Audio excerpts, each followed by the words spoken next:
আল্লাহ রাব্বুল আলামিন বলেন, নিশ্চয়ই মুমিনরা আল্লাহ রাব্বুল আলামিনকে অত্যাধিক বেশি ভালোবাসে। আল্লাহ রাব্বুল আলামিন পরবর্তীতে আরেক আয়াতের মধ্যে সূরাতুল বাকারার মধ্যেই বলেন যে মুমিন বান্দা যেমন আল্লাহ রাব্বুল আলামিনকে অত্যাধিক বেশি ভালোবাসে, এই জন্য আল্লাহ রাব্বুল আলামিন মুমিন বান্দাদের অভিভাবক হয়ে যায়। সুবহানাল্লাহ।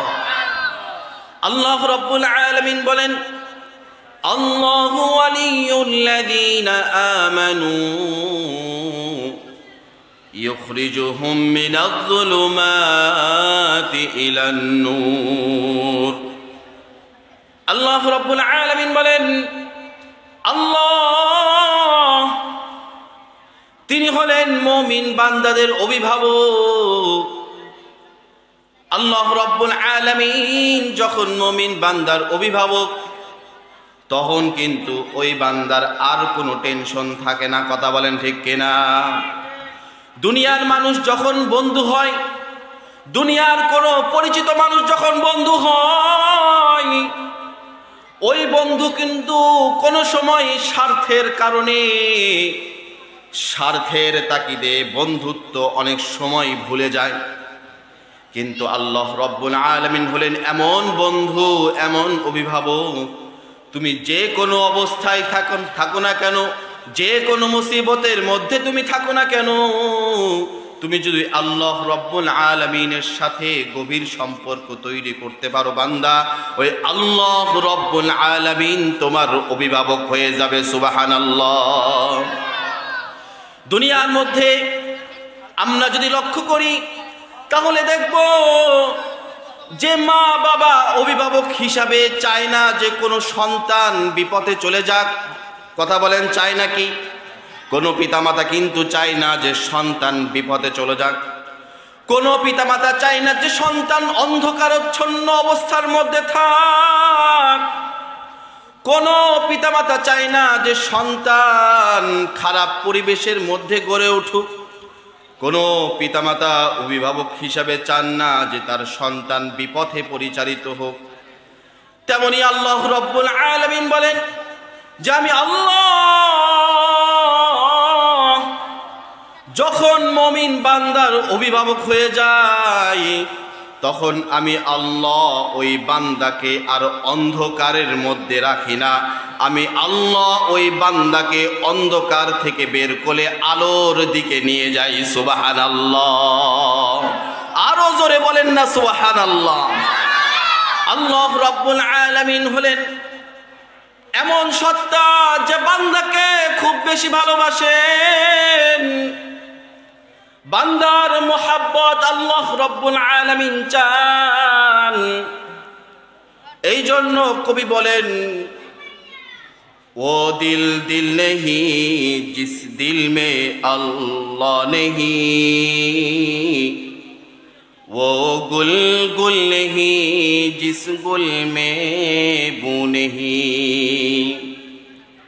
ও দিল দিল নেহি जिस दिल में अल्लाह नहीं, वो गुल गुल नहीं जिस गुल में बू नहीं। अल्लाहु আকবার।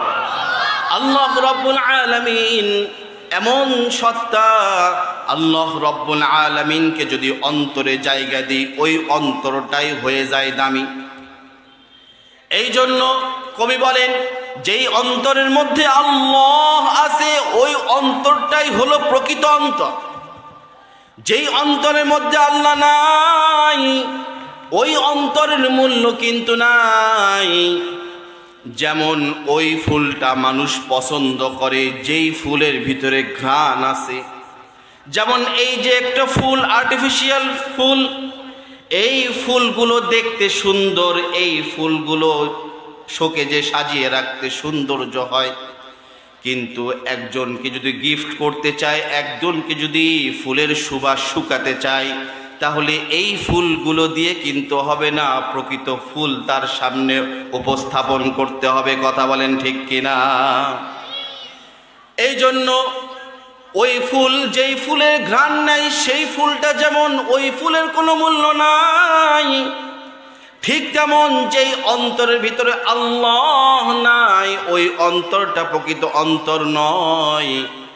এই জন্য আমাদের অন্তরের ভিতরে আল্লাহ রব্বুল আলামিনকে বসাইতে হবে। কথা বলেন ঠিক কিনা? আল্লাহ রব্বুল আলামিন বলেন, আমি আল্লাহ যখন কোনো বান্দার অভিভাবক হয়ে গেলাম, ইউখরিজুহুম মিনাজ যুলুমাতি ইলান নূর, ওই আমি আল্লাহ ওই বান্দাকে অন্ধকার থেকে বের করে আলোর দিকে নিয়ে যাই। আমি আল্লাহ ওই ব্যক্তির জন্য জান্নাত রেখে দিছি। সুবহানাল্লাহ। আর যারা আল্লাহ রব্বুল আলামিনকে মানে না, যারা আল্লাহ রব্বুল আলামিনের হুকুমকে মানে না, যারা আল্লাহ রব্বুল আলামিন ব্যতীত অন্য কোন সত্তাকে নিজেদের মাবুদ বানায় ফেলছে, মূর্তিকে মাবুদ বানায় ফেলছে, নিজের নফসকে মাবুদ বানায় ফেলছে, শয়তানকে মাবুদ বানায় ফেলছে। শয়তান যা করতে বলে সেটাই করে, নফস যা করতে বলে সেটা করে। আল্লাহ ব্যতীত অন্য কোন জিনিসকে সে মাবুদ বানায় ফেলছে। আল্লাহ রব্বুল আলামিন বলেন, ওয়াল্লাযীনা কাফারু আউলিয়াউহুমুত তাগুত, যারা হলো কাফের, যারা হলো আল্লাহ রব্বুল আলামিনের নিয়ামতের কুফরিকারী, যারা আল্লাহ রব্বুল আলামিনের নাশুকরিকারী, আল্লাহ রব্বুল আলামিন বলেন তাদের অভিভাবক হয়ে যায় তাগুত। তাগুত হলো ওই জিনিসকে বলা হয়, ওই চিজকে বলা হয়, ওই সত্তাকে বলা হয় যেই সত্তাকে আল্লাহ রব্বুল আলামিন ব্যতীত অন্য হিসাবে মানা হয়। নাউযুবিল্লাহ।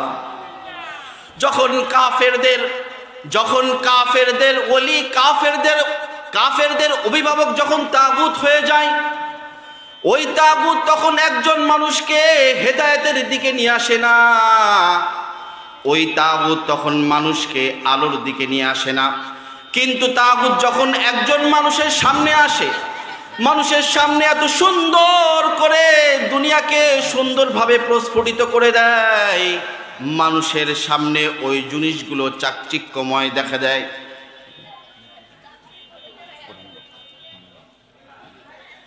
নারায়ে তাকবীর।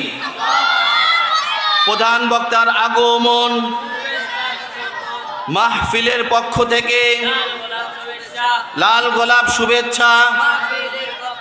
লিল্লাহে তাকবীর।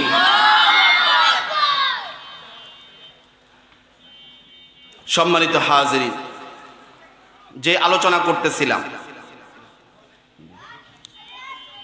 যখন মানুষের ওলি, মানুষের বন্ধু যখন তাগুত হয়ে যায়, ওই তাগুত মানুষের সামনে দুনিয়াবি অবস্থাগুলোকে, দুনিয়াবি সকল বিষয়গুলোকে এতটা চাকচিক্যের সামনে উপস্থাপন করে, মানুষ ওই চাকচিক্যের মধ্যে ডুবে যায়। কথা বলেন ঠিক কিনা? মানুষ ওই চাকচিক্যকে দেখে, মানুষ ওই জাঁকজমকপূর্ণ অবস্থাগুলো দেখে আল্লাহ রব্বুল আলামিনকে ভুলে বসে।